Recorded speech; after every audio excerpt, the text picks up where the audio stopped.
Speaker.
I invite the member for Boundaries Milkman to lead the House in prayer or reflection. Thank you, Mr. Speaker. Given our day of remembrance on November 11th, I felt it was important for us to reflect on the trauma of war, as I was inspired by the words of the Reverend Austin Spry at our local ceremony on Thursday. May we pay attention to those who have been devastated by war. May we remember those who have lost their lives and hold in our hearts the families forever changed by grief and loss. May our actions bring them consolation and comfort, and may our work in this House help those who have survived to heal their memories of trauma and devastation. May they have the courage to face the long road of rebuilding, and may the support that we can provide them help them navigate that road. Finally, may we all respond with generosity and keep our hearts focused on the needs of those around us who need a little support. Thank you.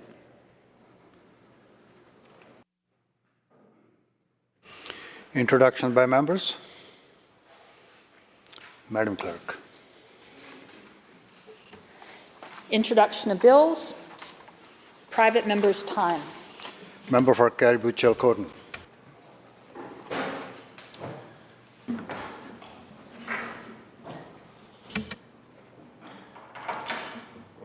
Thank you, Mr. Speaker. Today I rise to speak on an issue of growing concern, both in my community and throughout British Columbia. It is one that needs to be addressed on a wider scale to keep people safe and ensure that our cities and towns are places where businesses can thrive and families can live without fear. Because right now, that is not the reality for far too many in our province. I have risen in this House in the past to speak on this issue of prolific offenders, and since then, in every corner of the province, the problem has worsened. Our province's current catch and release style approach is clearly not working, and it will take every level of government working together to bring about real change. Prolific offenders are generally described as individuals with a high criminal offence rate who are considered to be at high risk of reoffending following their release from custody. There is a growing consensus, Mr. Speaker, that a disproportionate amount of crime, particularly property crime, is committed by a minority of offenders, individuals who fall into the category of prolific offender. And we can see this throughout the province, in rural BC, downtown Vancouver, on Vancouver Island, and in Prince George. There is nowhere in this province, it seems, that is untouched by this issue. Just this week, an individual was arrested in downtown Vancouver for attempting to steal $730 worth of merchandise from a cosmetics store. This came only 2 days after the person was released from custody for allegedly stealing 47 pairs of yoga pants from a downtown store. Police reported that this man had 103 prior criminal convictions, 38 of those for theft. In Prince George this week, 2 prolific offenders were arrested and discovered to be in possession of firearms in addition to other illicit items. In September, a man on Vancouver Island was sentenced to 44 months in prison for more than 60 charges, mostly relating to property crimes, including break-and-enters in multiple communities around the island. And in my own community last winter, the Williams Lake RCMP actually took the unusual step of issuing a news release about one individual who was arrested after failing to appear in court on 7 outstanding warrants. However, after a bail hearing that included an opposition by Crown Counsel to release the offender, this individual was released again, despite 7 warrants and over 20 criminal charges. Mr. Speaker, this is a significant problem, and it is clear that it is not simply a matter of individual failure or responsibility, but one of systematic failure. Our system is not built in such a way as to truly address these situations like this. We are seeing the widespread impacts of these structural issues. Communities are feeling increasingly concerned and fearful. Businesses are not just feeling the economic impact, but the social impacts as well. The BC Chamber of Commerce highlighted in a 2019 report, and I quote, "The economic development of any community relies upon its reputation as a safe, viable region in which to locate and do business with supporting infrastructure, community assets, and most importantly, customers willing to walk in the door. However, if customers feel unsafe, they won't come. If the reputation of a region is suspect, businesses won't come." End quote. Unfortunately, this is becoming the reality in too many places around BC. We cannot continue to act as if the current approach is working.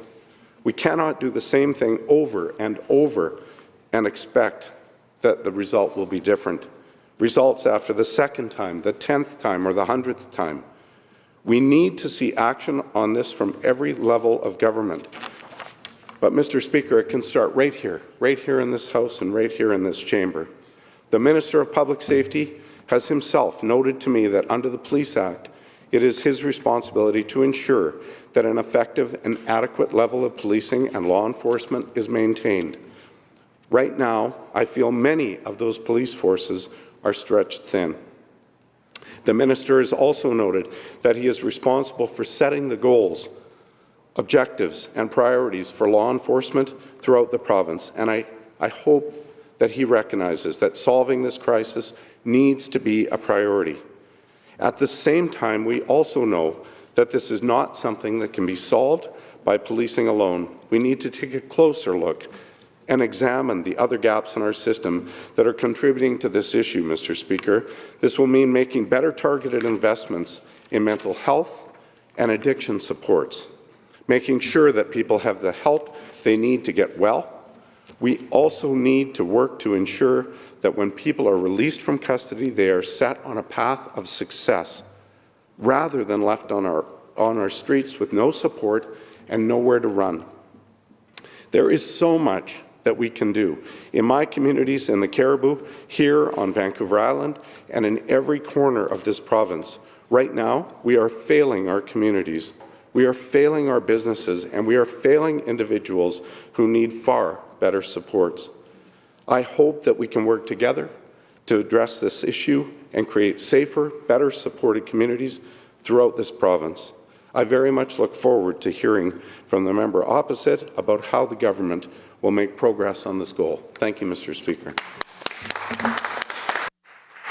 Thank you, member. Recognizing the member for Surrey-Guildford. Thank you, Mr. Speaker, and thank you to the member from Cariboo Chilcotin for his thoughts on this important issue.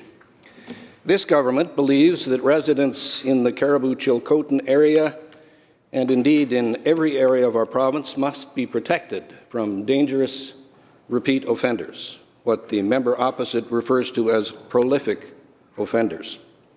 However, I would caution proceeding down the simplistic road that the member for the Cariboo Chilcotin proposes.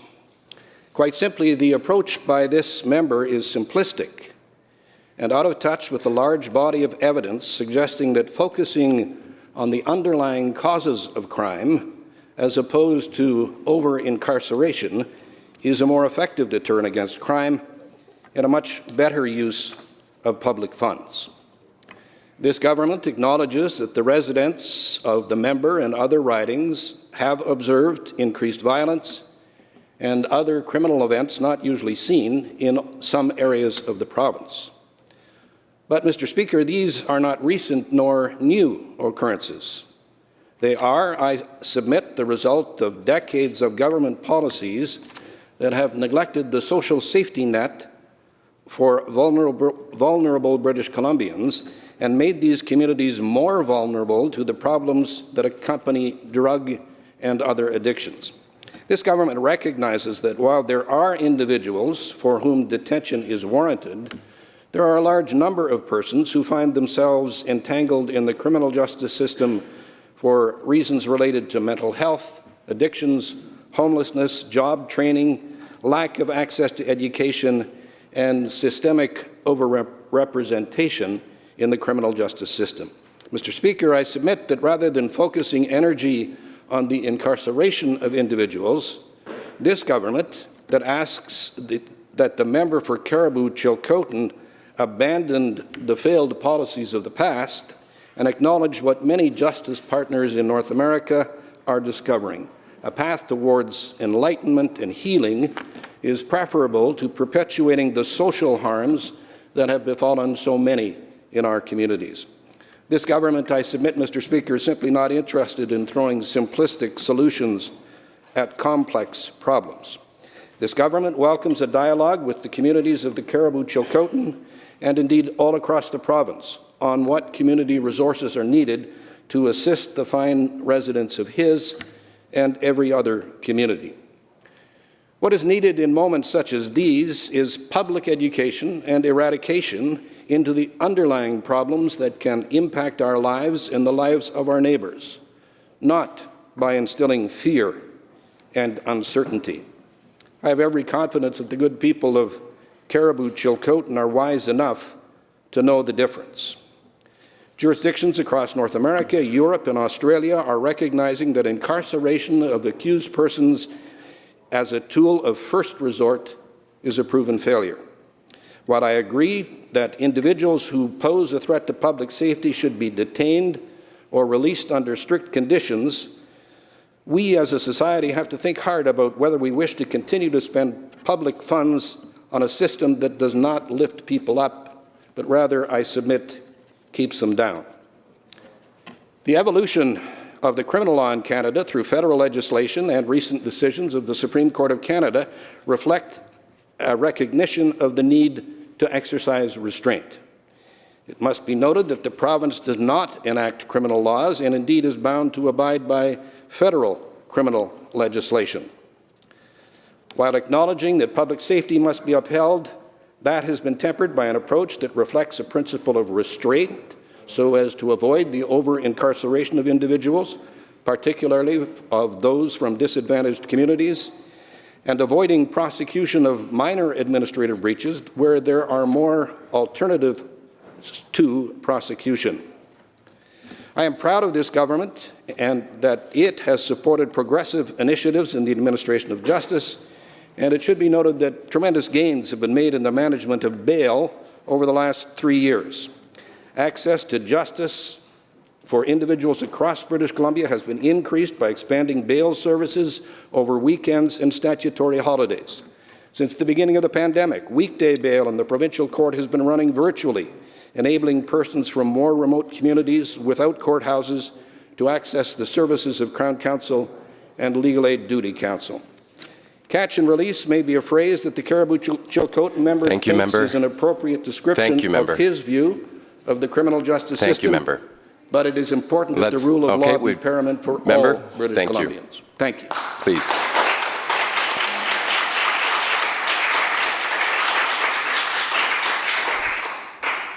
Recognizing the member for Cariboo Chilcotin. Thank you very much, Mr. Speaker. I'm not sure that the member opposite heard the words that I spoke of and some of the complexities. He referred to the problem as simplistic and continually focused on, what people of Cariboo Chilcotin were thinking. I'm speaking for a lot of people in British Columbia, Mr. Speaker, and I'd like to just read one of the paragraphs that I read. This will mean making better targeted investments in mental health and addiction supports, making sure that they have the help they need to get well. We also need to work to ensure when people are released from custody, they are set on a path for success rather than left on our streets with no support and nowhere to run. I don't think those are simple challenges. I do thank the member opposite for his thoughts on the issue, and I appreciate the perspective that he has offered. These improvements are desperately needed, Mr. Speaker.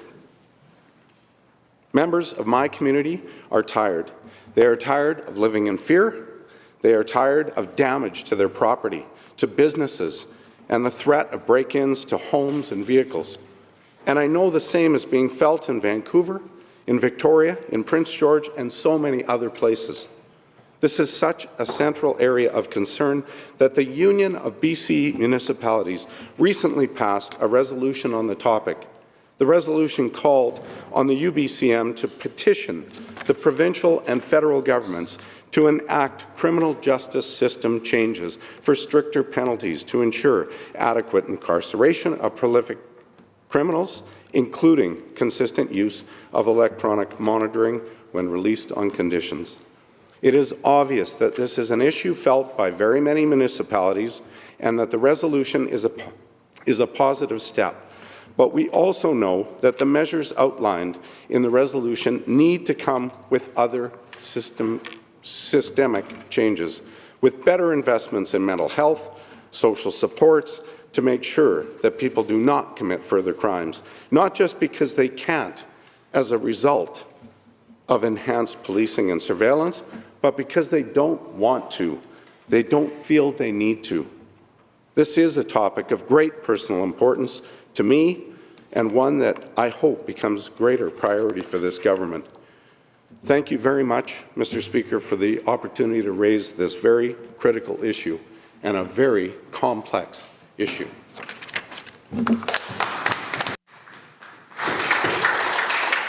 Thank you very much, member.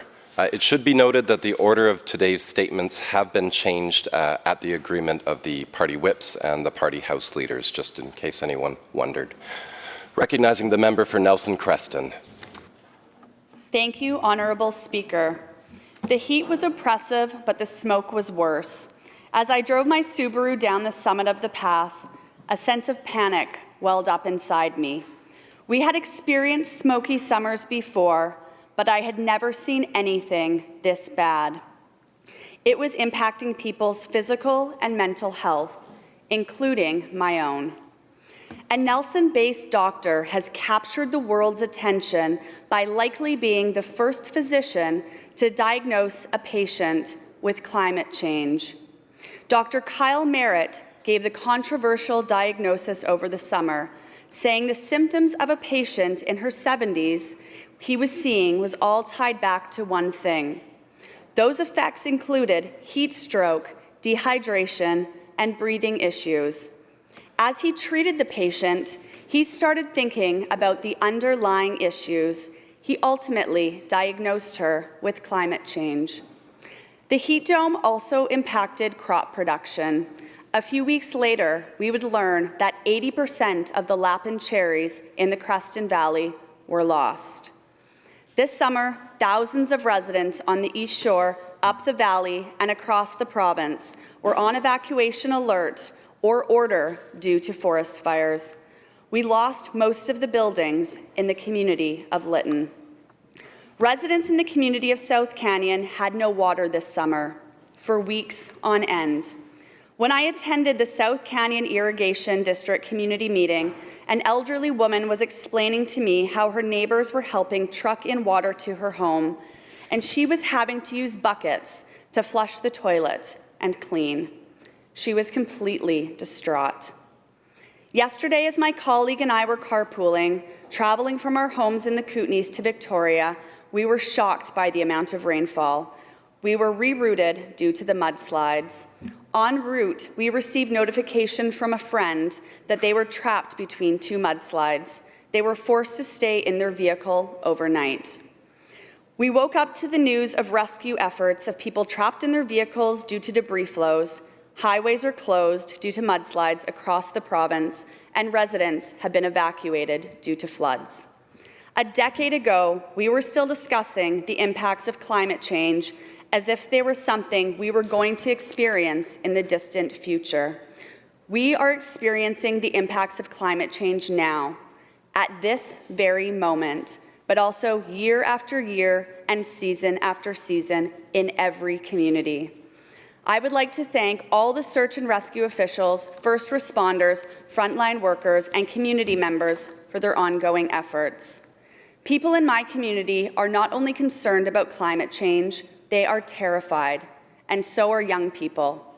It is clear we cannot continue on the same path as previous generations if we want a better future for ourselves, our children, and our grandchildren. As part of my mandate as the Premier's Special Advisor on Youth is to develop and chair a provincial youth council to bring forward key challenges facing youth today. The Stronger BC Young Leaders Council will give young people a seat at the table to help set direction for our government's actions. Last week, COP26 concluded. The summit brought parties from across the globe to accelerate action towards the goals of the Paris Agreement and the UN Framework Convention on Climate Change. It was labeled the Last Chance Summit. The Glasgow Climate Pact was agreed amongst all parties at COP26, but even COP President Alok Sharma described the agreement as a fragile win. It is critical to acknowledge that climate change is not only about the environment, it is about people who are impacted. To quote Elizabeth Marino, climate change is redistribution. It alters the timing and intensity of our rains and winds, the humidity in our soils, and the sea level around us. As redistribution, climate change is also a matter of justice. It is about who gains and who loses as change occurs and interventions to moderate change unfold." End quote. Climate change will ultimately be about equity. One of the most exciting announcements at COP26 came from a Canadian, climate envoy appointee Mark Carney, who announced that bankers, insurers, and investors were committing to pledge over $130 trillion, that's trillion with a T, dollars, over the next 3 decades to put combating climate change at the center of their work. This will hopefully be a game changer. But will this funding also help to smooth the inequities exacerbated by climate change? Companies and jurisdictions that have made clear commitments to reduce emissions and decarbonize are well positioned to attract investment. Because of the work our government has done in BC, we are well positioned as leaders to attract that investment in our programs and technologies. Our government's climate action plan, Clean BC Roadmap to 2030, is leading the continent. It will ensure we are able to meet our emissions targets through accelerated and expanded actions to respond to the urgency of the climate crisis and build a cleaner, stronger economy for everyone. In fact, BC was recognized for our innovative approach to reducing carbon and investing in solutions at COP26. The Clean BC program for industry was awarded the most creative climate solution from the Coalition, which is a global alliance of state and regional governments committed to ambitious climate action in line with the Paris Agreement. And that is just one program that we should be celebrating. I am tremendously proud of the work that our government has done to ensure British Columbia is a leader on the global stage in terms of climate change. Thank you, Speaker. Thank you, member. Recognizing the member for Kamloops North Thompson. Thank you, Mr. Speaker. Well, it's important for all governments to actually listen to advice and actually take action when it comes to climate change. Imagine, Mr. Speaker, if a government was to commission a report, say 2 years ago, around climate change and the impacts of climate change, a report that would warn about things like heat dome events, a report that would say, I don't know, in a heat dome event, there might be up to 100, 120 people could lose their lives. And instead, a heat dome event comes, and yes, it devastated cherry crops. It also killed 600 people in this province. Imagine if that report was ignored, Mr. Speaker, with no action being taken. And that is what we see time and again when it comes to climate action plans. They're a plan for a plan with a plan. No actual tangible deliverable. And when climate action gets questioned why emissions would keep rising year over year over year, we get told, well, it's a lag in data. And then we get told, well, we're actually recalculating how emissions have been calculated, and oh, lo and behold, it looks better now. It doesn't change what's actually happening in our atmosphere. It doesn't actually change what's happening in our climate, but governments are able to present a report that makes them feel better, makes it look like they're taking some action. So if a government's not prepared to take action, reading their own commissioned reports that directly results in the death of 600 people, yet wants to talk about the inequalities that get created because of climate change, if you take a look at who those 600 people were, Mr. Speaker, they were people that couldn't afford air conditioning. They were people that didn't have a social network. They were people that were living in substandard housing. They were people that did not have access to make sure that they were doing the right things to combat the effects of climate change during the heat dome. It ultimately cost them their lives. Because instead of taking action on a 2-year-old report over that 2 years, nothing was done. Instead of taking action to make sure that people knew and warning systems were in place, nothing was done. So talking about climate change and patting one's own back because they feel like they're doing something does not actually translate to on the ground when 600 people die because reports were ignored and actions weren't taken. And that's simple to see. It's simple to see in real terms. When you think about COVID and you think of the tragic number of deaths and all the steps we have taken to combat COVID, to have 600 people over the space of 2 to 3 days die, that's simply not acceptable. That's ignoring the actual impacts of climate change while talking about all the great steps that are being taken to combat climate change and how climate change creates inequalities. It absolutely does. It's too bad action doesn't get taken. We're seeing it play out this weekend. We're seeing it play out without warning systems. We're seeing it play out without proper culvert repair and maintenance going on. We're seeing it play out on the heels of devastating wildfires that's created unstable slopes, knowing that was going to be the case, but hoping that it wouldn't rain as hard as it was forecast to rain. And so we now see people trapped, some for 14 hours still on highways, desperate to try to get help as temperatures start to drop now in mountain passes, going from rain to freezing conditions.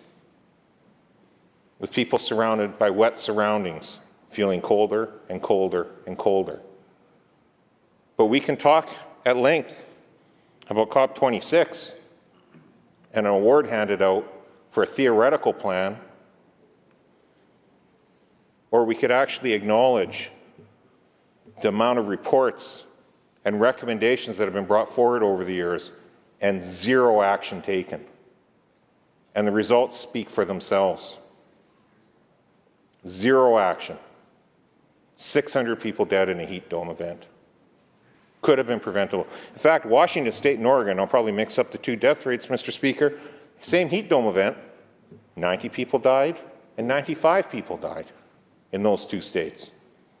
600 in British Columbia with an ignored report for 2 years. So I look forward to hearing all the more wonderful, great marketing plans the government has, Mr. Speaker, but I prefer to see actual tangible action that would literally save hundreds of lives of this province if it was taken seriously by this government.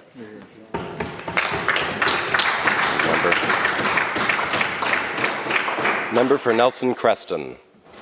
Thank you, Speaker. In addition to a stronger price on carbon, pollution, and Clean BC Industrial Incentive Program, the Clean BC Roadmap to 2030, led by our Minister of Environment and Climate Change Strategy and supported by other ministers, identified 8 pathways for how we are meeting our emissions reductions: low-carbon energy, transportation, buildings, communities, industry, including oil and gas, the forest bioeconomy, agriculture, aquaculture, fisheries, and negative emissions technologies. In addition, we are going to continue to work on our climate adaptation preparedness and, in cases like Lytton, community-wide recovery. In conclusion, with all of the announcements that our government has made in the last few weeks, I feel a great sense of hope. But as always, I need to look to my constituents to see if our work is resonating with them. When we announced our forestry intentions paper, and most recently old growth deferrals, I looked to local experts in my riding to see if we are on the right scientific and moral path. Both Nelson-based, PhD-level scientific forestry experts, Rachel Holt and Suzanne Simard, spoke out publicly through interviews in support of our old growth deferral announcements. Our government is working in partnership with First Nations to defer harvest of ancient, rare, and priority large stands of old growth within 2.6 million hectares of BC's most at-risk old growth forests. It is critical that resource extraction and development is in alignment with First Nations goals.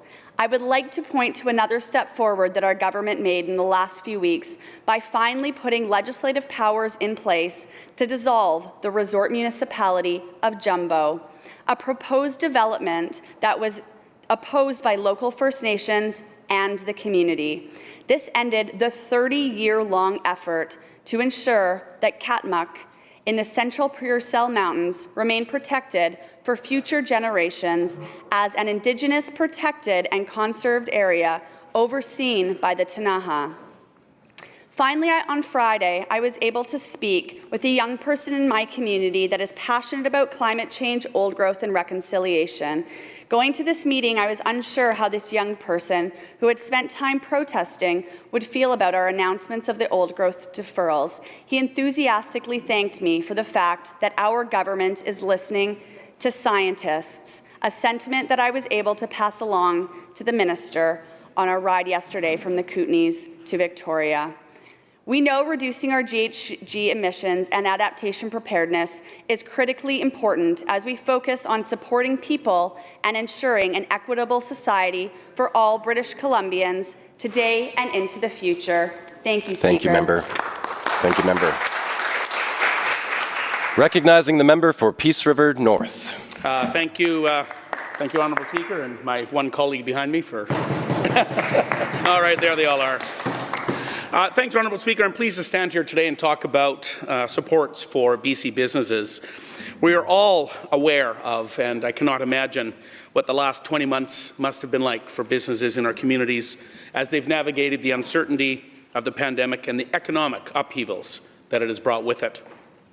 As COVID stripped away tourism dollars, limited seating in restaurants, among other restrictions, disrupted interprovincial travel, and brought unprecedented challenges to our industries dependent on international trade and commerce, we debated the difficult rollout of provincial supports to our businesses desperately struggling to keep their doors open and staff employed. Although we have made progress, these challenges are far from over for many in our province, and I want to take this opportunity to reflect on the current situation and challenges that many British Columbians are still experiencing today. This time last year, when our province was in the throngs of the second wave and restrictions were at the height, all of us undoubtedly hoped that this fall would be different. It would be a time of recovery and relief for our province. But it has been very different than that.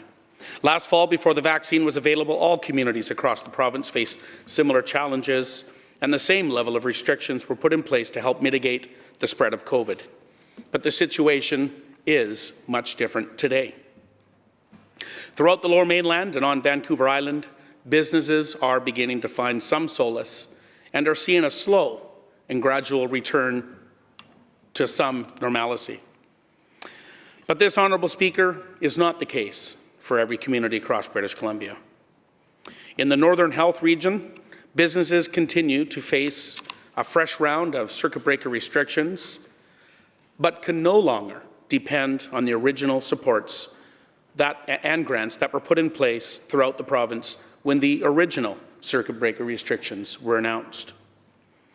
Despite assertions that supports are still available to these businesses today, the province's doors seem to have closed now on many businesses that are reaching out for help.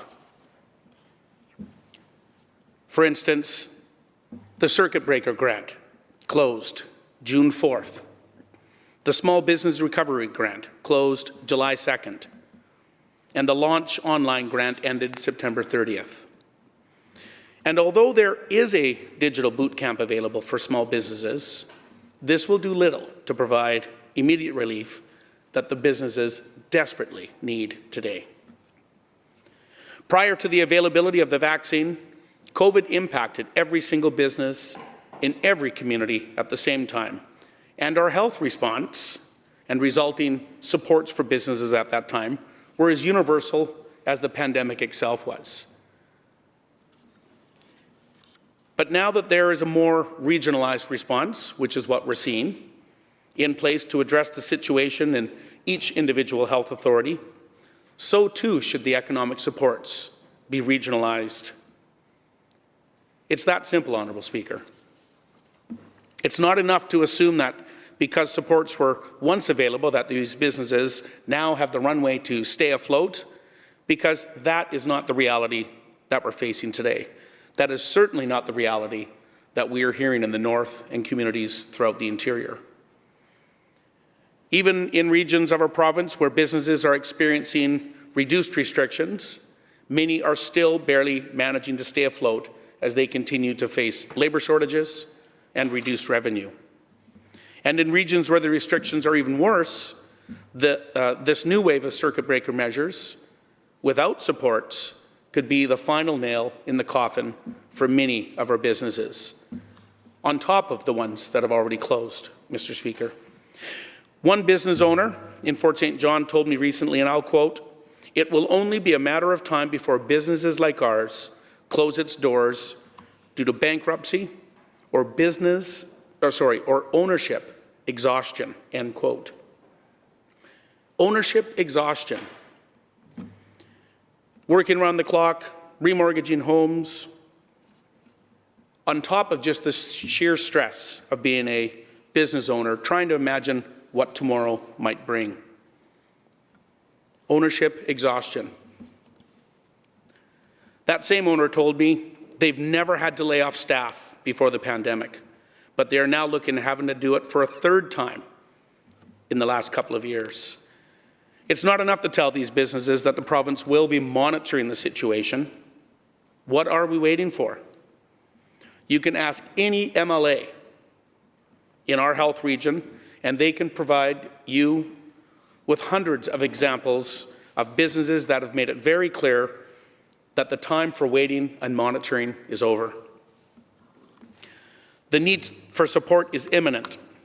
Otherwise, we will see further permanent closures in businesses and the further losses of jobs in our more rural and northern communities. Honourable Speaker, these businesses are doing their part to help prevent the spread of COVID by abiding by the circuit breaker restrictions. And they are losing crucial revenue because of it. It's time that we show them that Victoria, that this place is listening to our rural communities and that help will be there for them when they need it. I'm urging the government to reopen circuit breaker supports for struggling businesses, especially the ones in the north, so that we don't have to see them close their doors for good. These are the businesses that support our people, support our community's clubs, support our community sporting groups, and really are a crucial part of the fabric that makes up what our communities are. We need to stand up and support our communities, Honourable Speaker. Thank you, member. Recognizing the member for Vancouver False Creek. Thank you, Mr. Speaker. And thank you to the member opposite. The recent release of Stats Canada's Labour Force Survey contains some good news. The Labour Force Survey for October solidifies BC's position as leading Canada's economic recovery, with another 10,400 jobs added throughout the province last month. The BC vaccine card has created stability in our economy, allowing businesses to remain open while reassuring British Columbians as we gradually return to normal. BC has the second lowest unemployment rate after Manitoba at 5.6%, and we continue to lead all provinces with a job recovery rate of 101.9%. There are now 51,000 more British Columbians employed than at the start of the pandemic. That's a direct result of people, businesses, communities working together through these tough times. However, the effects of the pandemic will continue to be felt for many months. As we've done since the beginning of this pandemic, our government will be there to support people and businesses as we build back a strong recovery for everyone. Our job recovery rate regionally continues to be strong, led by the Thompson-Okanagan at 107.6%.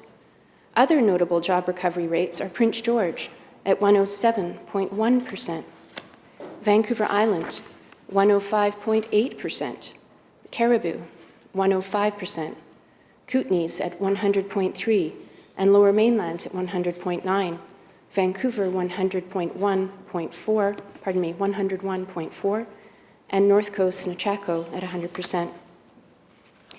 Our government remains committed to lifting people disproportionately affected by this pandemic. There's a lot of talk among economists currently about letters. Will a recovery be a U, a V, an L, a K? A K-shaped recovery tells the story that those at the top experience economic gains, while those in the middle and in the lower sections experience economic decline. And this is what we're fighting against. I got to do some of that work in my role as Parliamentary Secretary for Technology and Innovation. I was asked to redesign the Innovator Skills Initiative, or ISI, and consulted with more than 30 stakeholder groups. We listened to both equity-seeking groups and to businesses, and the redesign reflects this. Through a partnership between the BC Government and Innovate BC, MyTax, and the Information and Communications Technology Council, or ICTC, 3,000 people from underrepresented groups will have a chance to get their first job in the tech sector through this ISI program. The program provides $10,000 grants to businesses and nonprofits to help underrepresented people get their first job in the tech sector or in a tech-enabled role.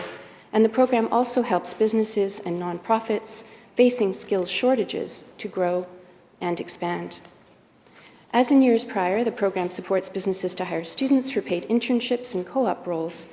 But in listening to businesses and participants, we have now opened the program to people that have industry-recognized credentials, micro-credential certifications, such as the digital marketing or web design certifications. The province's investment of $15 million is being supplemented by MyTax and ICTC, bringing the total investment of this program to $29 million. Grants will help cover a new employee's salary for a 4-month period, and the program offers valuable paid work experience that can lead people to long-term employment in this sector. Grants are available to BC businesses of all sizes, and applications are open at the Innovate BC website, but apply soon. I understand it's getting full. In the October labour market report, I was also pleased to see that employment among BC's Indigenous population is 10.6% above pre-pandemic levels, and unemployment rate for people of colour continues to decline in BC, now sitting at 1.5 percentage points lower than the national average. These positive results tell us a story. They tell us that our stable, inclusive approach to dealing with the pandemic is working. By providing more supports per capita for people and businesses than any other province, workers and business owners are confident about our vision for the future, which doesn't leave anyone behind. And on a last note, as we approach the holiday season, please consider shopping locally to support our BC businesses. Gift certificates to restaurants, theatre, attractions are all great gifts, and they contribute to supporting a sector that has been hard hit, allowing us to be part of the economic recovery. Thank you, Mr. Speaker. Thank you, Member. Member for Peace River North. Thank you, Honourable Speaker, and thanks to the member of Vancouver Falls Creek for her comments. Unfortunately, missed a lot of what I was saying in my comments. We've been talking about, and you know, the member can paint a picture of recovery and quote the labour force survey, talk about stability in the economy. The reality is the regionalized piece of this is what we're not seeing on the ground. The supports are not in place to support the areas within the areas that are under the circuit breakers. As I've outlined also in my previous statement, there is without a doubt an urgent necessity for additional regional supports, and it won't be enough just to reintroduce previous circuit breaker grants. We need to reevaluate, we need to revise the supports, and we need to meet the specific needs of the businesses that are impacted the most within those regions. As I iterated before, it's not enough to simply assume that these businesses had access to the first round of grants, because they did not. Many communities in northeastern British Columbia and along the whole eastern border share ties with Alberta communities, and their businesses have been locked out of both BC and Alberta supports as a result. In fact, I spoke to a few business owners in Fort St. John who are ineligible to receive the BC grants because of partial ownership in Alberta, but they are paying taxes here in British Columbia. One of the local businesses was completely excluded from access to BC grants because one of the owners had just moved to Grand Prairie. There are countless examples of this from BC businesses located near the Alberta border. Businesses that now have no hope whatsoever of receiving supports from the province they operate, but pay taxes into. We also have to consider the industries and economies and the communities that are impacted. Businesses in the Peace region, for example, depend heavily on tourism for their revenue and will not see a return to revenue until we see a full return to international travel and tourism, which could be months or even years away. To deliver supports that meet the needs of our businesses, proper consultation is absolutely critical. Government needs to engage with businesses impacted by the circuit breaker measures so that we can develop a better understanding of the barriers that keep them from accessing the supports and get the help that they need. Government should not only reintroduce but also redesign the support program so that we can ensure businesses across the province receive the help that they need to get on the road to real recovery for the future of their businesses. And I want to quote the member for Vancouver Falls Creek. She said, "Our government will be there to support. It's time for this government to show that they will indeed be there for our businesses." Thank you. Thank you, member. Recognizing the member for Richmond South Centre. Thank you, Mr. Speaker. I appreciate the opportunity to allow me to interpret my private member statement in a language more familiar to the members of my community in this chamber. 谢谢你，议长，我很高兴有机会让我在这里用华裔熟悉的语言。Recently, through listening to my constituents sharing their concerns and through various forms of media, I've learned there's a lot of misinformation on decriminalization in my community. 最近，通过听取社区民众的分享和不同媒体的报道，发现我们社区里有很多错误的讯息。Let me start by saying, addiction is a healthcare issue, not a criminal one. 我先要表达，上瘾是个医疗问题，不是个刑事问题。Parents strive to do whatever they can to help their children have a healthy childhood and a lifetime of happiness. 所有父母都尽力帮助孩子健康成长和拥有快乐的人生。One of the greatest fear I have is when my child faces an overwhelming challenge, but is too ashamed or fearful to reach out to me, my wife, her loved one, or even the community for help. 我最担心的是，当我的孩子面临重大挑战时，却因为羞耻和恐惧而不敢向我的妻子、其他亲人和社区求助帮助。When my daughter grows up and explores the world, like all other children, she will inevitably have new experiences, some good, some bad, some that teach her about herself and some that leave a mark. 像所有其他的孩子，我的女儿成长时会碰到不同的生活经历，有的好，有的坏，有的会让她更了解自己，也有的会在生命中留下痕迹。Like other parents, her mother and I want to be there for her. 当她碰到不同生活经历时，我和她母亲都希望在她身边给予关怀与支持。We will do whatever we can to support her as she faces life challenges, addresses issues, reconcile relationships, and better herself from the experiences. 我们将尽力支持她走出困境，面对难题，修复关系和从经验中成长。However, because of shame and fear, she may choose to hide the situation, which may slowly erode her self-esteem, quality of life, most of all, her happiness. This will potentially become either an irreconcilable problem or cause irreversible harm to herself or others around her. 羞耻和恐惧可能逼迫她隐瞒问题，若问题不得不到解决，将会夺去她的快乐，影响她的生活品质，同时侵蚀她的自尊心。不仅会给她造成难以挽回的伤害，还会伤害关心她的人。There's a lot of shame and fear associated with addiction. Unfortunately, many people who struggle with addiction suffer in silence and in isolation. 很不幸的是，许多受辟谣困扰的人，因为羞耻和恐惧，会在孤独和隔绝中挣扎。With 6 British Columbians dying each day of toxic drugs, it is crucial to help people with addiction to reduce shame and fear while helping them access life-saving services and improving the quality of life. BC 省每天有6个人死于掺假非法药物。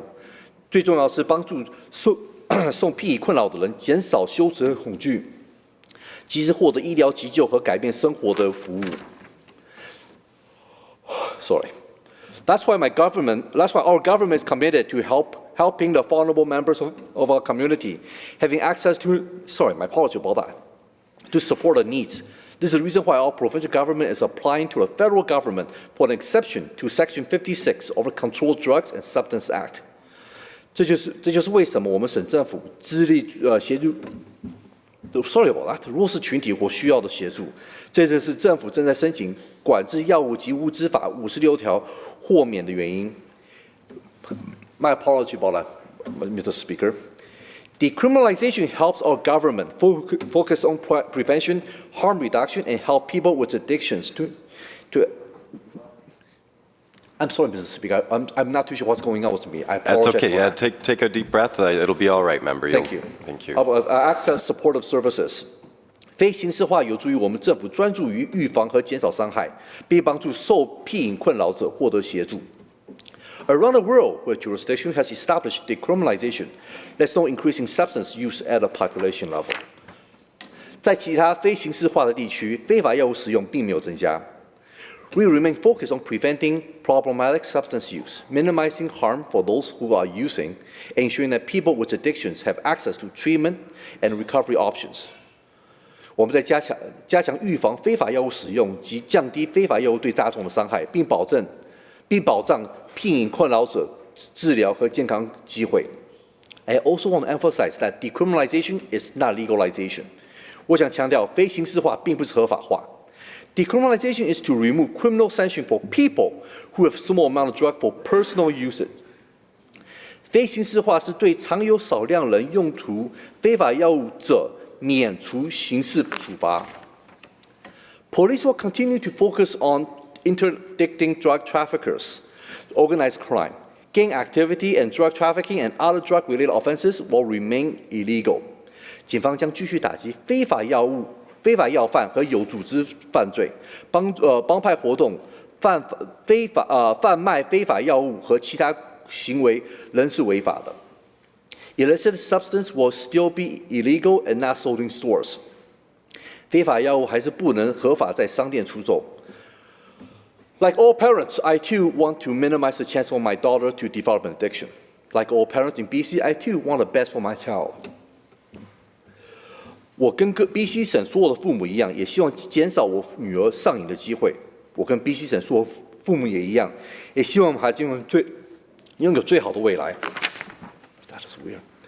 With decriminalization, those who struggle with addiction in silence and in isolation due to fear and shame will be able to reach out for support they deserve and need. Decriminalization is a vital step forward in removing barriers to treatment and connecting people with supportive services without fear of prosecution. 让我们一起支持 BC 省内部需要帮助的人，脱离恐惧和羞耻，同时得到需要的服务和治疗，而非刑事化将会重要的一步。Thank you, Mr. Speaker.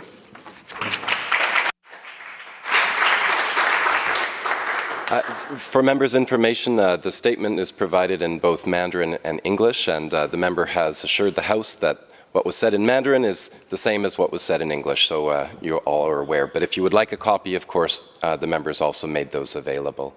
And all right. Okay, we're good. All right, recognizing the member for Surrey White Rock.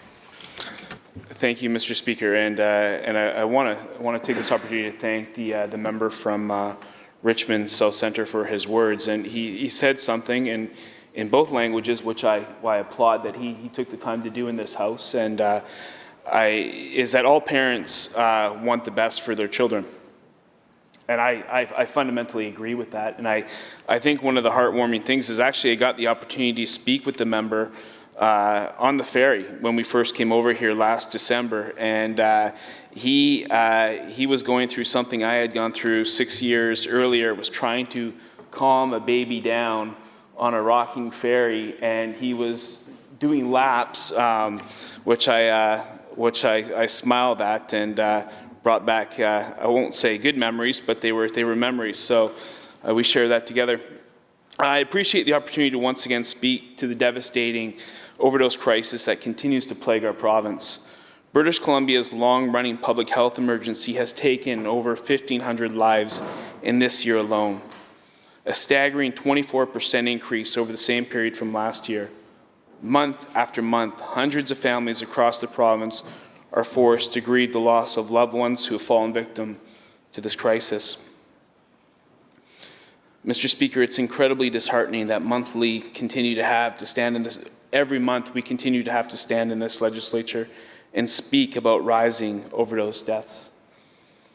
But more importantly, we continue to see a mental health and addiction system that is lacking resources.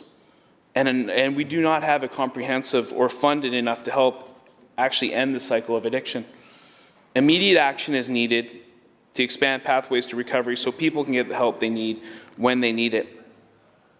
The most recent coroner's report revealed both August 2021 and September 2021 saw the largest number of suspected deaths ever recorded in those respective months. These are staggering numbers, but behind each number is a human life. They are a father, they are a mother, they are a sister, they are a brother. And sadly, we are on pace to break last year's record. We must redouble our efforts. It's clear an all-hands-on-deck approach is needed, and as BC's application for decriminalization is in review by the federal government, there are many more pressing steps that can be undertaken to help save lives today. It's important to look at every tool in the toolbox, but decriminalization won't achieve the objective if government does not ensure that proper health supports are in place in order to accommodate such a significant shift in policy. We need a seismic overhaul of how we are looking at treatment in British Columbia. Right now, it's a patchwork. But we have to ensure the system is built for those who need access to these services. British Columbia's mental health and addiction services were already stretched and underfunded before the pandemic, and this system continues to struggle with the additional demand. People in need of immediate help are now not only facing deadlier street drugs, but they are also facing months and months of waitlists.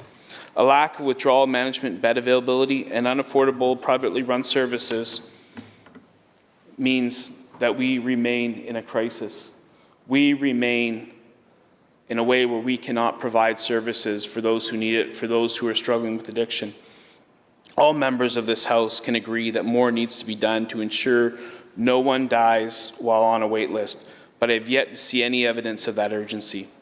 Earlier this year, our caucus asked for the Select Standing Committee on Health to be activated so that all parties can work together on immediate actions to prevent further tragedy.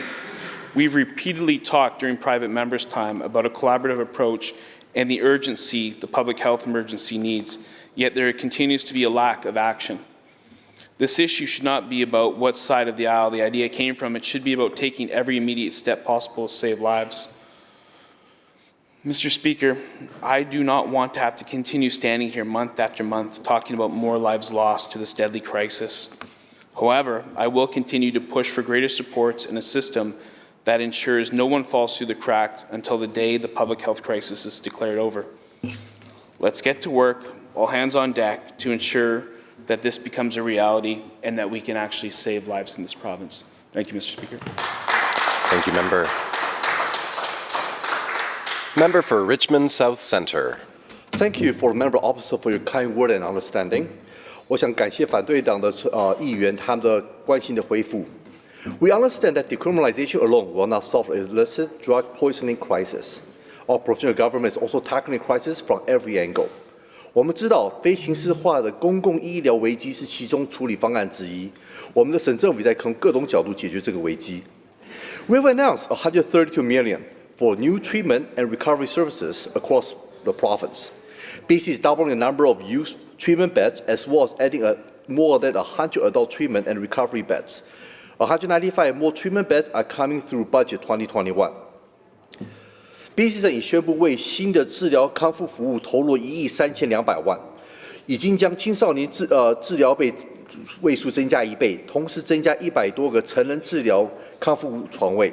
2021年拨款中还增加195张治疗床位。Since 2017, our government has doubled the number of supervised consumption sites. These sites have had 2 million visits and 0 deaths. 自从2017年，我们政府将监督用药服务站数量增加了1倍，使用量已达到200万次，且在监督下无人死亡。Access has been significantly expanded through rapid access to addictions care clinics in all health regions, so more people can access the care they need, where and when they need it. 通过各卫生局快速医疗，令有需要者获得服务的机会大大增加，更多人可以及时得到护理。Following Dr. Bonnie Henry's order, registered nurses and registered psychiatric nurses are allowed to prescribe controlled drugs and substances to reach people who have been traditionally underserved. 亨利医师指示，准许注册护士和注册精神科护士开出管制药物处方，以帮助平时难以得到服务的人。BC prescribes safer supply will enable regional health authorities to begin offering a wide range of medications as safer alternatives to toxic street drugs, such as fentanyl products and stimulants. Our government is investing $22.6 million over the next 3 years to support health authorities implementing this policy. BC 省的安全处方供应将令卫生局提供药物作为街头非法药物的代替品，政府将未来3年投入2260万给各卫生局。Furthermore, our government will introduce an evidence-based public information campaign that will be developed for the public, including parents, that will address how to talk about these topics, health and safety issues related to drug use, and key differences between decriminalization, legalization, and safe supply. 此外，省政府以医疗科技向公共传达讯息，讨论药物相关的健康和安全问题，以及非刑事化、合法化和安全供应之间的区别。Thank you, Mr. Speaker. Thank you, Member. Thank you, Member, and thank you for your bilingual delivery of your message. Government House Leader. Honourable Speaker, I ask the House consider proceeding with Motion 19, standing in the name of the member for West Vancouver, Capilano. Members, unanimous consent is required for the House to proceed to Motion 19 without disturbing the priorities of the motions preceding it on the order paper. If any members opposed to the request for leave, please indicate now. Leave has been granted. I recognize the member for West Vancouver, Capilano, to move the motion. Thank you, Mr. Speaker. Be it resolved that this House recognize the importance of parents being directly involved in the care of their child. Shocking, distressing, devastating. These are words of angry parents when they heard the NDP government's recent announcement to claw back direct funding for children with autism by 2025. When it comes to the well-being and care of children, especially children with support needs, parents should be, they must be, directly involved at the center of that care. These families, already marginalized and vulnerable, have been struggling in a system without adequate and equitable support, but thankfully, they have found comfort in their access to the autism funding currently in place to pay for supports such as certified behavioral analysts and occupational therapists, to name a few, to help promote skill development for their children. In most cases, this involves spending a long time to vet and hire the right service team for their child. But now, these well-established relationships and resources are being taken away by the NDP government. The official opposition has received numerous emails from parents and advocates expressing serious concerns for the lack of transparency, information, and consultation regarding this policy and these funding changes. Families are heartbroken, and in the words of a group, this decision is downright unethical. This is not an opposition issue. Every MLA in this House has heard from these same parents, their own constituents, about the stress and anxiety this policy has caused them. We must understand the profound impacts these changes will bring to the autism and broader disability community, Mr. Speaker. During the pandemic, this government's inability to provide funding promptly has already burdened these families as they lost respite support and vital services. And when autism funding is taken away, for many children, their world will be turned upside down, as transitioning is one of the most difficult things for them. Here's what Corinne Heisler said from North Vancouver, and I quote, "I am a parent to 3 children, 2 of whom have an autism diagnosis. We feel like we are swimming with our heads just above water, one wave away from drowning. Taking our supports away would be pushing us under the water. I understand the need to support all families with children with disabilities. What I'm failing to understand is why the government needs to take away a model that's working for families with children with autism in order to support other and all children, rather than building on the existing process and system." This is just one of the many letters we've received from impacted families. There are so many questions that remain unanswered. They're asking this government, who decides the needs of a child and how qualified are they to do so? Are there enough qualified service providers who have the knowledge and therapies in this new hub model? How much funding is being provided for the new hub model? Will at-home services still be an option? These are just some of the questions going unanswered by these families. Families and service providers are asking for clear understanding, information, and consultation. They want and rightfully deserve a respectful dialogue with government. A top-down approach takes away a parent's ability to decide on care for their own child and is creating chaos and confusion. Honourable Speaker, these distraught parents have been working tirelessly to improve the lives of their children. They know their children best and should not be removed from the decision-making process. They want choices and direct involvement, not the current government's proposed cookie-cutter approach to supports. It's time for the NDP to show some respect, listen to these families, and stop the clawback of autism funding.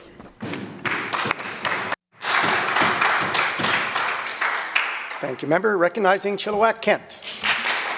Thank you. Be it resolved that this House recognize the importance of parents being directly involved in the care of a child. When I read this motion, I thought of how so many times in various frontline roles of advocacy and support, I have heard or worked closely with families of children with disabilities, and this was the crux. This was the theme. Parents were involved, but their voices were not heard, their choices were limited, their options were non-existent. The requirements themselves were barriers. I sat across from parents whose child did not have the right kind of diagnosis and so did not have access to service. I've planned with parents of youth whose needs were virtually identical to friends receiving autism supports, but they received none because they didn't yet have a diagnosis. I have worked with adults who struggled with employment because they were not supported with certain needs or skills as youth because of the stigma associated with their diagnosis. I've heard from parents that they can't find help, that they're overwhelmed, that managing staff is a full-time job on top of a full-time job. I've heard from parents and youth that they need support sooner. I have seen families, marriages, and careers fall apart as the pressures and demands of unsupported needs of a child limit the choices and options for parents, children, and families. This is why I'm so encouraged that we are listening to parents when it comes to ensuring accessible, affordable childcare, education, and most recently, that we are listening to parents and the BC representative for children and youth in developing and delivering a new needs-based approach so that every child and youth gets the services they need, when they need it, up till the age of 19, and in every part of our province. No child or youth will be turned away from services or support if they have needs. The community living movement was built on the voices and work of parents, and this is the next evolution. Recognizing the importance of parents being directly involved in the care of a child means listening to parents and families when they tell us that timeliness and access are critical to their child's development, that it shouldn't matter what the condition is called. If a need can be supported, it ought to be.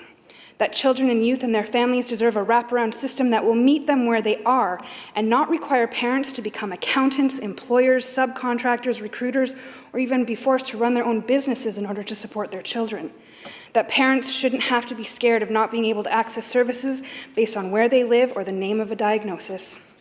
But let's talk a moment about fear. As parents, we recognize that change can be a threat, and from what I've heard from parents of children and youth with disability over the past decades and the past weeks, any changes to services is scary, especially after spending so long in a system where scarcity exists. I was there and I saw when families had to justify as services and funding were brutally slashed with devastating and life-changing consequences. So while we know that some parents are finally seeing a light for their child, we also hear that some are scared that their voices will not be heard and it will cost their children. And you know what? Unfortunately, some will try to capitalize on that fear for their own purposes. But I want to acknowledge it, and I want to address the fear I'm hearing with facts. To parents worried about funding they receive disappearing, the funding families receive now through Individualized Autism Funding Program will continue to be available until spring of 2025, and Family Connection Hub operators will work with family to ensure that therapies, supports, and services will continue helping their children work towards their goals. But what about the people you chose? What about the people your children trust? We've heard from families how important it is to have a choice of therapist, and there will be opportunities for current therapists and providers to be part of the new system. And in the new approach, there may be opportunities for providers to subcontract into the hub to support a child or youth with whom they have a relationship. And what about funding? Our government has a proven track record of supporting children and youth with support needs. Budget 2021 included a $13 million increase for direct services to children with support needs and their families, and included over $4 million for staff recruitment and retention. As we begin regional and province-wide implementation, there will be new investments to support family connection hubs. There is so much more information than I can include in 5 minutes, and more coming as we learn and hear more and roll out a system that doesn't leave any of our kids behind. I'm grateful to be hearing from parents, happy, worried, anxious, hopeful, all of them working to ensure their child has what they need, a system that puts the child and their needs at the center. That is a system that can best support our children and youth. That is a system I am so glad we are building. Thank you.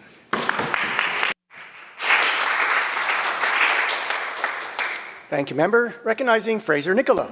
Thank you, Mr. Speaker.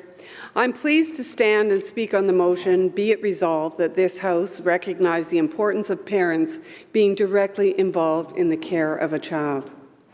I don't think anyone in this House would argue against the fact that parents and families deserve to be directly involved in the care of their children. Our families have and always will be the greatest support networks our children can rely on. The networks that understand the specific needs of their children. Families develop plans and strategies over years of daily interaction with their children to provide them with the supports and care they need. No member here would disagree with the incredible role our public and private institutions play in the growth and development of our next generation of British Columbians, most notably our education system.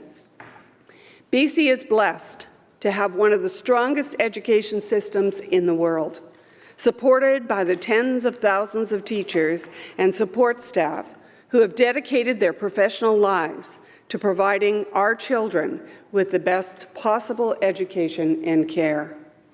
Of course, in a system that is responsible for more than 600,000 students, there is no one-size-fits-all approach that can accommodate the learning needs of every student in British Columbia. And parents have the right to enroll their children in the educational institution that meets their children's specific learning needs. When we're talking about education, we as a province have a fundamental duty to ensure families have the most freedom of choice and accessibility as possible. And when we implement changes that seem to do the opposite, it's time for us to step back and rethink our actions. For example, I have received hundreds of calls, letters, and emails from concerned parents and families who strongly oppose the proposed changes to the enrollment boundaries for our independent distributed learning schools. As we've been told, starting in the 2022-2023 school year, public and independent online school authorities can only operate within their district unless granted special permission from the Ministry of Education to cross-enroll from another district or authority. This will mean that students not currently residing within school boundaries will no longer be able to attend their chosen schools via online learning. One of the greatest benefits of IDL has been that enrollment is not confined to the traditional boundaries of schools and school districts. And in rural ridings like mine, where students can find themselves hundreds or even thousands of kilometers away from the school that best meets their learning needs, this flexibility has been invaluable. These proposed changes have come with little notification and almost no opportunity for public input or consultation with the families that will be most affected. These changes not only limit the scope of IDL schools available to children with special learning needs, but also reduce the freedom and independence of parents to pick the school that will best care for their children. Government has a duty to improve the quality of our educational institutions, but we must also recognize changes that restrict the availability of learning programs and strip away independence and choice from parents and families. I urge government to rethink their decision, pause on the proposed changes to IDL, and offer families the opportunity for consultation they are asking for, so that we can ensure we are giving parents the tools and the freedom they need to provide their children with the best possible education and care. Thank you, Mr. Speaker. Thank you, member. Recognizing Courtney Comox. Honourable Speaker, it's simply a self-evident truth that it's important for parents to directly be involved in the care of their children. More important to this House, Mr. Speaker, is that government support our most vulnerable children and families. That is accomplished by building an inclusive system of supports and services for all special needs children and their families, so that all parents can be the best that they can be, and their children can all grow up to be the best British Columbians that they can be. For parents and caregivers raising special needs children, coping alone to meet their challenges is stressful and exhausting. And when they face barriers to having those challenges recognized and are denied supports and services available to others, frustration and despair is their daily bread. And yet they persevere because we're talking about their beautiful children. This has been the world of families with neurodiverse and other special needs children. In 2019, I had the opportunity and privilege to serve on the Children and Youth All-Party Committee. We all heard from families and service providers across BC about the system of supporting neurodiverse special needs children and families.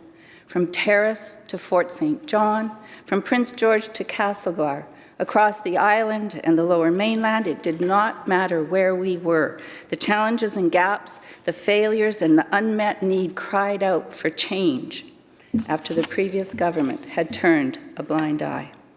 Carolyn Braun in Kelowna bravely shared her family's heartbreaking journey with their son, who at that point was in grade 7. She recognized that there was something different about her son as an infant, but her concerns were discounted. Year after year brought new challenges: stopping speaking, behavior problems in school, enduring parents trying to get him kicked out of school, waiting for assessments and diagnoses like oppositional defiance disorder, sensory processing, ADHD, and then paying for reassessments to consider an autism diagnosis, all while watching her intelligent boy failing class, suffering mental anguish, and becoming suicidal. What was her ask?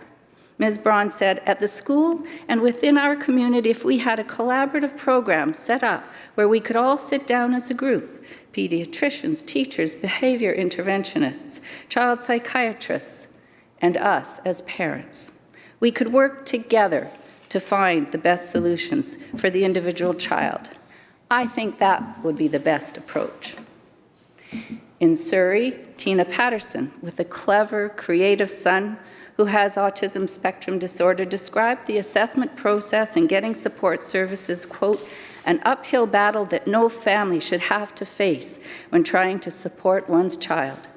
Thankfully, we had the education, financial resources, and moxie to advocate for our son. Sadly, this is not the case for all children in BC, end of her quote. She also highlighted how parents are left to their own devices waiting for a diagnosis. She said the process of survival and endurance as parents struggle, commitments, striving to support their child is in fact a burden that is not equally distributed within our system. How did we get to this devastating point? The representative for children and youth at the time of the previous government's 2001 deep draconian cuts to child services concluded that the cuts, quote, put the most vulnerable children, youth, and families at even greater risk and stand in direct contradiction with MCFD's intention to increase capacity of families to care for their children, unquote. The All-Party Committee recommended changes to better serve the needs of neurodiverse special children, and the Ministry, in its own review with some 1,500 submissions, agreed. In fact, out of the gate in 2017 and every year since, our government has been increasing investments to provide more service to better support children with special needs. We sought out the lived experience of families and service providers to guide the way forward, and today we are set to open doors to meet all children's functional needs sooner, so parents can access supports before, during, and after receiving a diagnosis and closer to home. And we are doing it in a collaborative way, so parents are no longer left stranded to find their own way to their child's and indeed their entire family's success. Thank you, Mr. Speaker. Thank you, member. Recognizing Kootenay East. Well, thank you, Mr. Speaker, and thank you to the member from West Vancouver, Capilano, for the motion. Be it resolved that this House recognize the importance of parents being directly involved in the care of a child. Mr. Speaker, public consultation is a key part of the democratic process. It gives people the ability to actively participate in the process government undertakes when making significant decisions, especially decisions that directly impact them and their children. It's troubling, Mr. Speaker, when that consultation doesn't happen, because parents should be directly involved in the care of their children. Although this government prides itself on providing services for all, last year they slashed vital funding from IDL schools, which provide distance learning programs for some of British Columbia's most vulnerable youth. We heard the member from Chilcotin a few moments ago talk about a proven track record. That is indeed the case, Mr. Speaker, but not a very good one. Fast forward to 2021, and this government is at it again. Now they have plans to claw back funding from a program that is currently assisting thousands of families across the province. This time, they're proposing sweeping changes to autism funding, which are poorly received by families throughout BC. What's worse, this government didn't bother to consult with the families and stakeholders that are directly impacted by these immense changes. We have seen in the past that a one-size-fits-all approach rarely works, especially for families living in remote areas in the province. In creating a hub model, as the government is doing, you remove the flexibility that parents in rural areas desperately need. We heard the member from Chilcotin talk about options. These are not what this model represents. In areas such as my riding of Kootenay East, where we already encounter a lack of resources, traveling hours to reach a hub for these services will only add pressure to an already stressful situation. I've had numerous parents reach out to discuss these changes as this government has left them with more questions than answers. A parent from Sparwood asks, quote, will these new service hubs be available to small rural communities? Driving an hour or more, and sometimes a lot more than an hour, for weekly appointments would be too much of a strain on our family, end quote. Mr. Speaker, parents have benefited from the freedom to choose service providers in their area. Now this government is asking them to scrap the services in place and drive hours away on a regular basis. There has been an outpouring of criticism to this change, and thousands of parents from across British Columbia have made their voices heard. Yet time and time again, we have this government announce a major overhaul to a system in place with minimal contact and consultation with the public. Consultation is important because these families have spent years putting in place a team that will help their child thrive. Moreover, these children and service providers have spent years building relationships, and by taking these relationships away, government is harming these children rather than helping them. Parents and children that have fostered strong relationships with their providers are terrified that this change to remove individualized funding will impede the growth that they are seeing today and create an uncertain future for their children. A parent this time from northern BC suggests that, quote, rural northern communities are extremely deficient in a variety of supports. My child needs to click with support providers or he will shut down and not engage, end quote. This government should be taking into consideration the negative consequences this move will have for children across the province. Mr. Speaker, like many parents throughout the province, I am concerned for the well-being of these children as well as their parents. They have worked tirelessly to ensure their children have the appropriate services in place to help them reach their full potential. Their service providers also play a vital role in helping parents cope with their real-life struggles.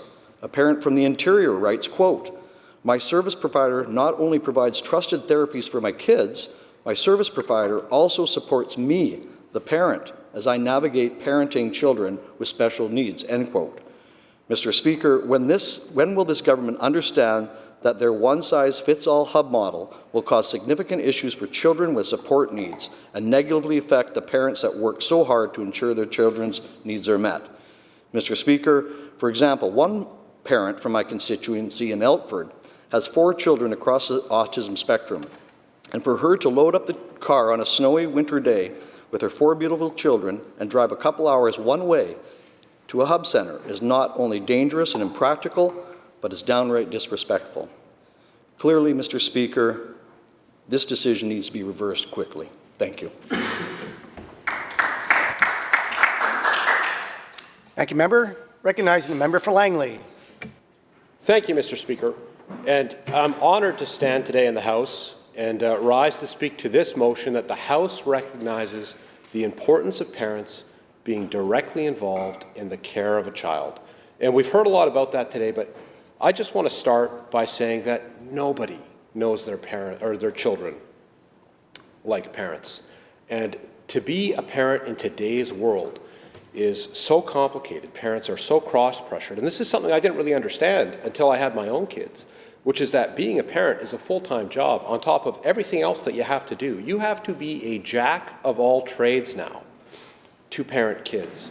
And the modern world, with all of the pressures of modern life and all of the pressures facing young people and kids, and frankly, cost pressures in households, and the fact that both parents have to work in most cases, means that parents are under a lot of pressure. And the role of the government, and the government needs to support parents. The government needs to be there to help parents. But that can't be an excuse to step back and just delegate all of the government's role, to abdicate responsibility, and to delegate all of the government's role to parents. And we've heard from many members in this House from their own experience, and the member for Chilliwack-Kent today, of the pressure parents are under when they become the primary coordinator and sole coordinator for their child's care, on top of everything else. The government has a role to play here, Mr. Speaker. Now, the existing patchwork of support for neurodiverse children isn't working. And it's not working for a reason. And we heard a lot of criticism about a one-size-fits-all approach by government. And I want to talk a bit about how we got here and a one-size-fits-all approach that the previous government took, which was draconian cuts. Now, there is an excellent book right now, Mr. Speaker, written by a colleague of many members of this House, a former colleague, George Abbott, called Big Promises, Small Government, Doing with Less in the BC Liberal New Era.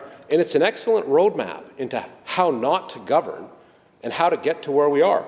And I just want to read out some quotes here from the book for Hansard on how we got to where we are. So in the book, which is based off of George Abbott's PhD thesis from his time as a minister in the Campbell government, he says, the representative for Child and Youth Palin's 2001 annual report, released after the 2002 provincial budget, is devoted almost entirely to his concerns regarding the 23%, $360 million cut to the Ministry of Child and Family Development's operating budget. Among the cuts highlighted by the advocate were $185.7 million from Child Protection and Family Development, $34.5 million from Youth Justice, Youth Services, and Child and Youth Mental Health, and $15.6 million from Early Childhood Development and Special Needs Services for Children and Youth.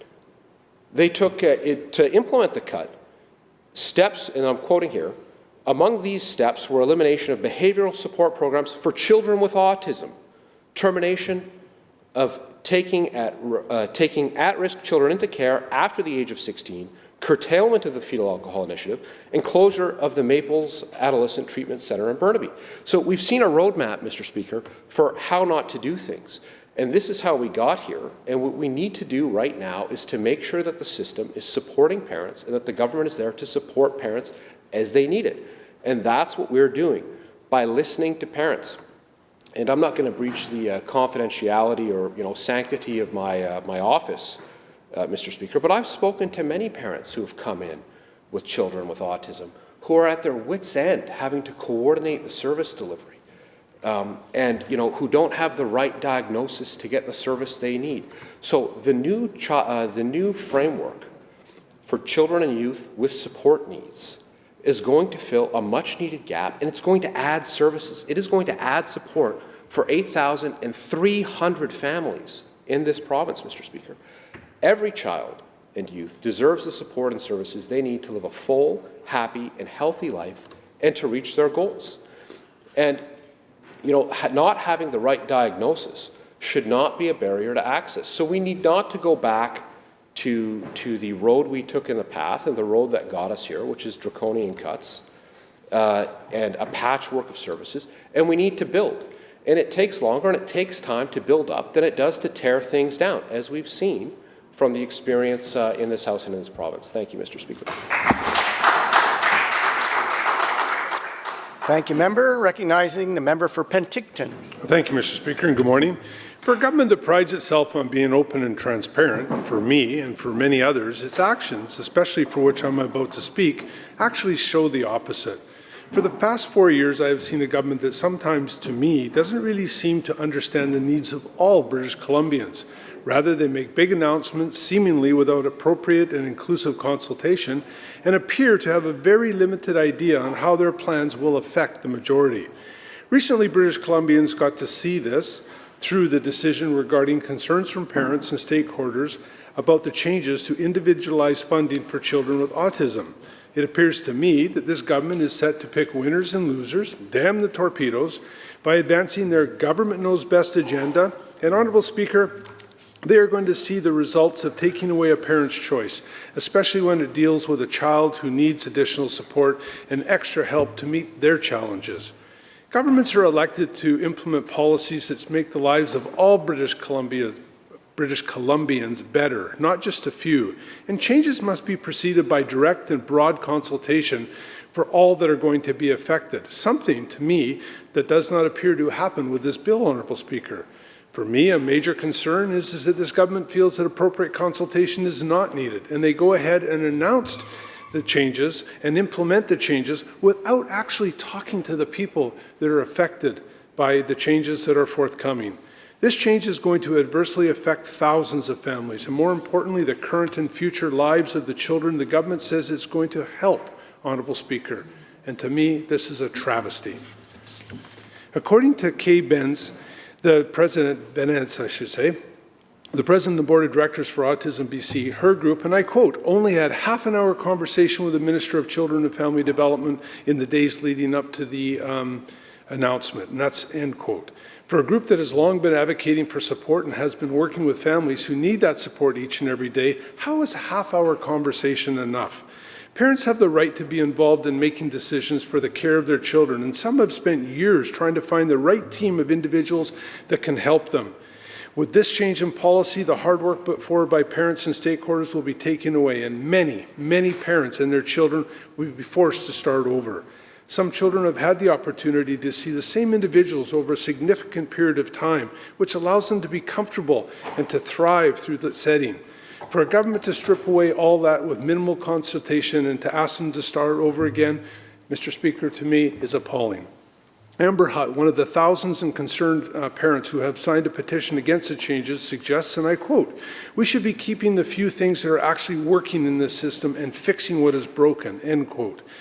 Instead, we are taking away a model that has worked and asking parents, and especially the children, to start the process over again.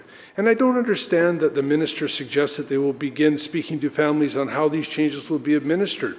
Would it not be more logical, Honourable Speaker, to have these conversations with stakeholders and the parents of those children affected before you decide a complete and massive overhaul of a system that has worked for so many? We already know that this decision to rush through the changes of autism funding is creating chaos and confusion for the families.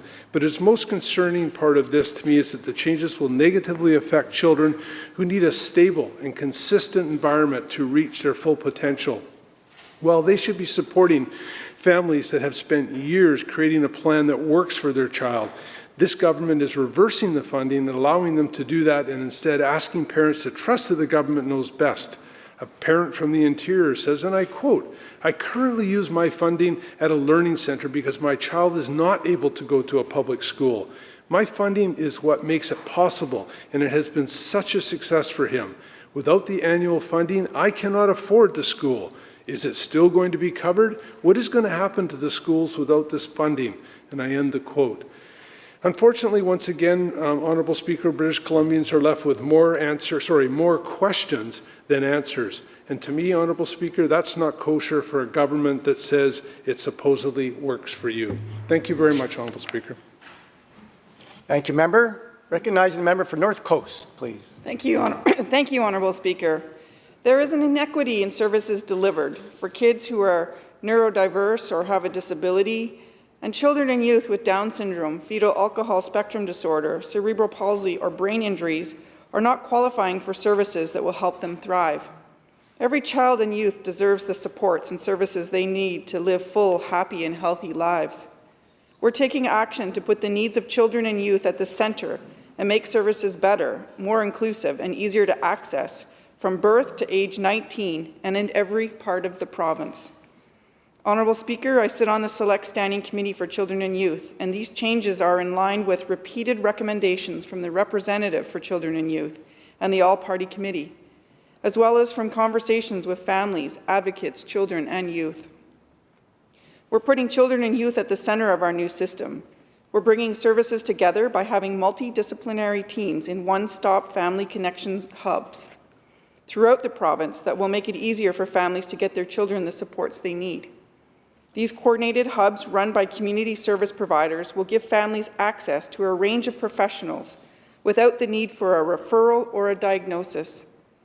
Each hub will be responsible for having consistent core services and a multidisciplinary team for the children, youth, and families they serve, in addition to services tailored for the individual children and communities they support. These will include speech, language, occupational, and physical therapists, behavior consultants and interventionists, as well as other staff as needed. Honourable Speaker, I've had exhausted families with kids with autism in my office in Prince Rupert. They've struggled to navigate finding services for their child. The amount of research, time, and energy that goes into sourcing supports for their child is enormous. And that's for families that are privileged enough to be able to do so. There are numerous families falling through the cracks because sourcing services is a challenging process at the best of times. And in rural BC, often there are no services to be found. Services are concentrated in urban parts of BC. I've also had families come into my office with children with other support needs or children waiting years for a diagnosis. These families aren't qualifying for services at all. I've even heard of families who cleverly shared their autism funding with other families because a child clearly needed support services but didn't have the diagnosis for them. The Inspire Kids FASD Society of BC helps families and children with FASD or fetal alcohol spectrum disorder connect to each other and access services and supports. Here's what they had to say about our proposed changes. Quote, "Our statement on the changes announced by MCFD regarding the service model for children with special needs in BC. Children in British Columbia are our province's most important resource. Every child and every community should be supported to the full extent that they need to lead a meaningful and full life. This support needs to be respectful, accessible, and individualized for each child and each family in British Columbia. Our current system for accessing support through the Ministry of Children and Families, Children and Youth with Special Needs, has been challenging or inaccessible for many families. Marginalized families, children with lesser-known diagnoses, parents with disabilities, parents who have additional barriers to service, and families with added trauma regarding government programs are all locked behind a door that keeps them from helping their children lead a safe and happy life. In her report, Excluded, Increasing Understanding, Support and Inclusion for Children with FASD and Their Families, Dr. Jennifer Charlesworth, the representative for children and youth in BC, outlined the stigma, trauma, and barriers that the current system has placed in front of youth with fetal alcohol spectrum disorder and their caregivers.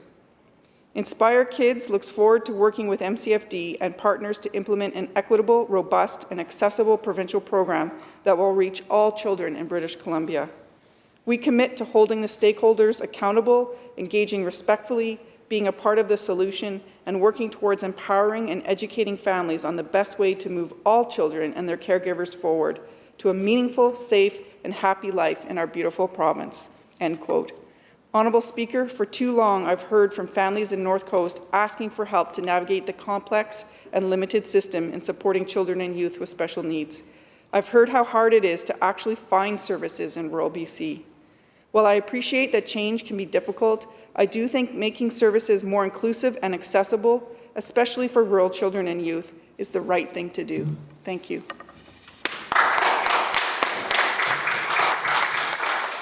Thank you, Member. Peace River South, please. Well, thank you, Mr. Chair, and it's an honor to rise today to talk about parents and parents' choice on raising their children. And I want to maybe start by just acknowledging the member from North Coast. I'm not sure where she was arguing for the points here on this debate. She knows all too well, as do I, the challenges in rural British Columbia as we stand today. The challenges for parents to access medical opportunities to help their family, supports for their children. But now we're in a point where we're discussing the government and her government, the NDP, actually clawing back and making it worse for rural British Columbians. You know, I think it's important to really highlight. I mean, I'm a parent. I have 5 children. I know many of the MLAs in this chamber, they have children as well. And to actually sit here and debate the fact that the NDP government figures that they know better than all of the parents in British Columbia is astounding to me. For government to think that they know best. I mean, the whole point is listening to parents. Parents who are raising their children. You know, I know the members want to heckle. It's unfortunate that they are trying to insinuate that we're politicizing an issue when all we're doing is defending the rights of the people of British Columbia who have been contacting this House, who have been contacting us with their concerns, with their outright displeasure with what government is doing right now without consultation, without listening to the parents who know better. It's absolutely astounding that the NDP members, by us reading quotes, by us talking about the concerns that people of British Columbia are raising, that they say that's politicizing. Well, shame on them. They need to actually start listening to these same parents, Mr. Chair, that we are. Taking choice away is wrong. Clawing back supports is wrong. Now, whether that's taking education choice away, we heard the education critic earlier talk about IDL, where parents are now being told what kind of education choice government is now going to make for them. That they can no longer necessarily choose the independent school that's working for their disabled child because they now have to maybe go to a school district within their area. They've lost that choice. For the few members on the NDP benches that are actually from rural BC, I'm surprised they're not fighting against this as well, because we know how challenging it is to have those supports and those choices in rural British Columbia. So to take them away is downright wrong. When the Minister of Children and Family Development announced this new hub model, it caught everybody off guard because there was no consultation, no discussion, and parents are rightfully scared and concerned because their choice is being clawed back. They were blindsided. The minister stood in this House and said, but don't worry, every community in this province is going to get supports. How is that a rational comment? How is that possible? Is she saying there's going to be a hub in Fort Nelson? Is there going to be a hub in Pouce Coupe? Is there going to be a hub in Prince Rupert, as we heard from the member there? I really doubt it. So how is there going to be extra supports? It's going to make it more difficult for children and for families in rural British Columbia when they already have to look at the, I will say this, there are already limited resources. So let's fix that. Let's fix that challenge, but you don't fix it by blowing up a system that's working for thousands and thousands of children and families in this province and clawing back the supports they have with this altruistic top-down idea that you're actually going to help by taking something away. That is downright not factual, and it's wrong, and it's not going to help these kids. We've heard that there are children and families falling through cracks right now. If that's the case, fix that issue. I support government 100% if they can find a way of fixing that. But clawing back supports for families who already have supports is not the way to fix the issue. Thank you, Mr. Speaker. Thank you, member. Recognizing Surrey Fleetwood. Thank you, Honourable Speaker. First, Mr. Speaker, I'm scheduled to speak, but I would like to seek leave to make an introduction. Members, the member from Surrey Fleetwood is seeking leave to make an introduction. Is the leave granted? Go ahead. Thank you, Mr. Speaker. Visiting us today are very special guests from Surrey. We have Paul Somel. He is a public servant for 16 years as a deputy sheriff at New West Supreme Court.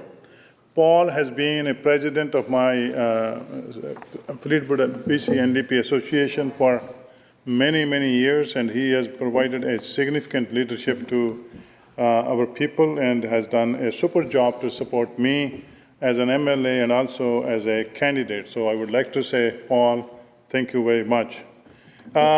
Joined with him is his beautiful wife, Darlene Somel. She is Assistant Director of Capital Infrastructure Project Delivery at BC Hydro. They have two beautiful daughters. Abigail, in grade 7, enjoy competitive dance, gymnastics, and swimming, want to be interior designer. Next one is Julianne. She is in grade 5, enjoy dancing, gymnastics, swimming, and soccer, want to be a police officer when she grows up. Then we have Alice Dare, son. Sorry, excuse me.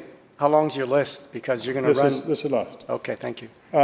Son, grade 3, enjoys soccer, gymnastics, swimming, but would like to start playing basketball, football. And I would like to ask the House to please make them feel welcome.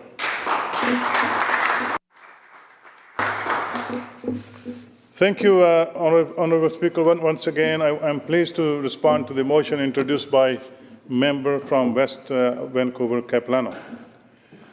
Every child and youth deserve the support and services they need to live a full, happy, and healthy life and to reach their full potential. And that's why, Mr. Speaker, we are putting children and youth at the center of our new system moving forward. Mr. Speaker, I've been listening to the members from the other side, and it's very clear to me that they have a complete different perspective. And talking about listening to parents is important and all that. And, but, Mr. Speaker, their record in government does not match at all with what they are proposing today, sitting on the opposition benches. The BC Liberal government, Mr. Speaker, came down with massive funding cuts to the program and services designed for the care of children immediately after taking over in 2001. And these are not my words, Mr. Speaker. George Abbott, a long-term MLA and a former cabinet minister under the BC Liberal government, recently published his first book, and he takes a surprisingly critical look in this book at the tragic impact on children, youth, and disadvantaged British Columbians as a result of the massive tax cuts the BC Liberal government introduced during their first days in government to please their wealthy friends. These cuts meant, Mr. Speaker, a huge loss of revenues to the province. As a result, Mr. Speaker, BC Liberal government began to ruthlessly cut spending on social programs and services, including 23% funding cuts, Mr. Speaker, to the Ministry of Children and Family Development, known as MCFD at that time. Paul Palin, Mr. Speaker, former child, youth, and family advocate, devotes his 2001 annual report, released after the first BC Liberal budget, almost entirely to his concerns regarding the devastating impact of 23%. In other words, $360 million cut to the MCFD's operating budget. And George Abbott, Mr. Speaker, a person well known to the member on the other side, states in his book that 9,000 BC families lost their child care subsidies, and this forced some of them to abandon their child care spaces.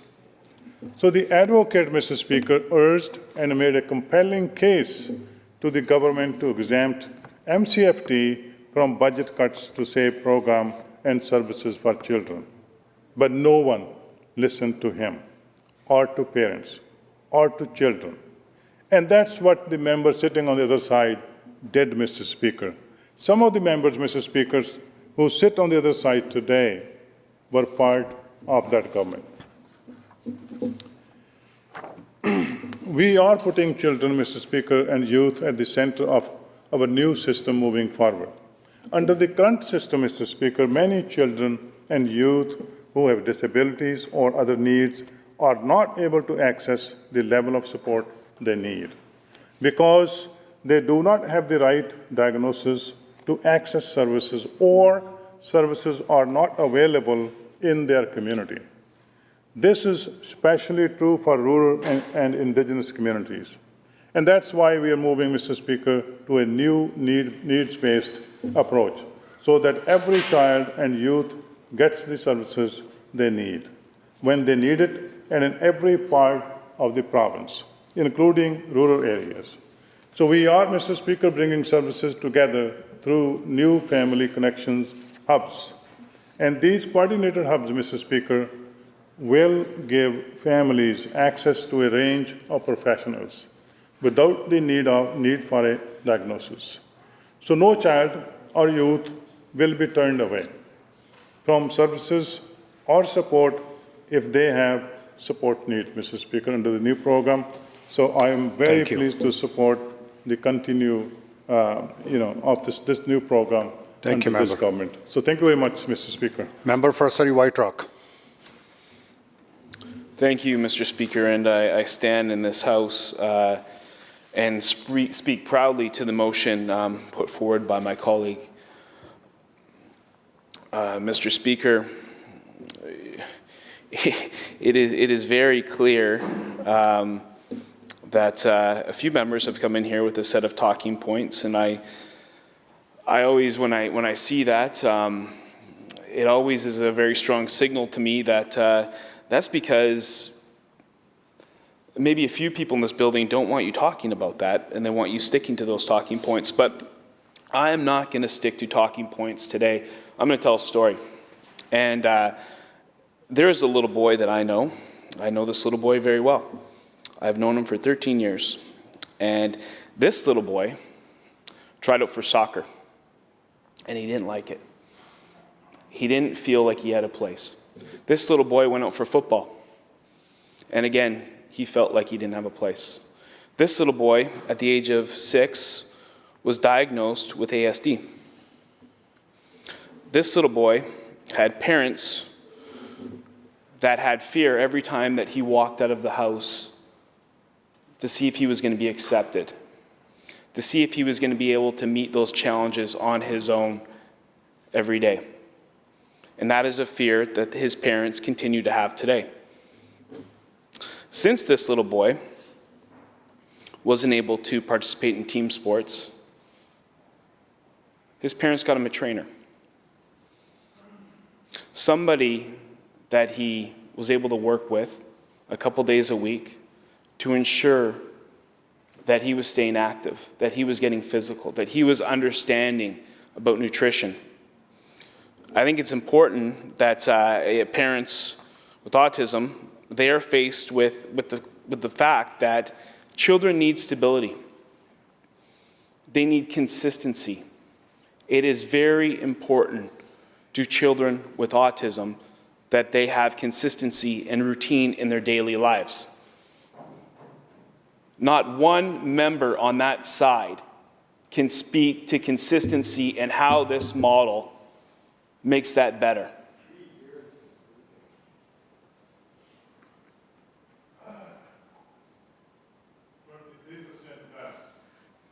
Members, Surrey White Rock has the floor. No interruptions, please. And I would challenge the member from Surrey Fleetwood, if he's going to come in here and cite past members, he may want to check their names first. But other than that, I do want to make sure that we stand up for those little boys and girls that are in our communities, that are in our homes. And for us to come in here and say, no, government knows best, we will take it from here, parents. We will provide, we will pick the services that your child will need. I want a member of that side of this House to explain to the little boy that I just described how they know better than his mom and dad, because they don't. And the members of this House know it, but they don't have the ability to come here and speak the truth. And that is shameful. And I think that these parents, these families, deserve better than what this government is giving them today. They absolutely do.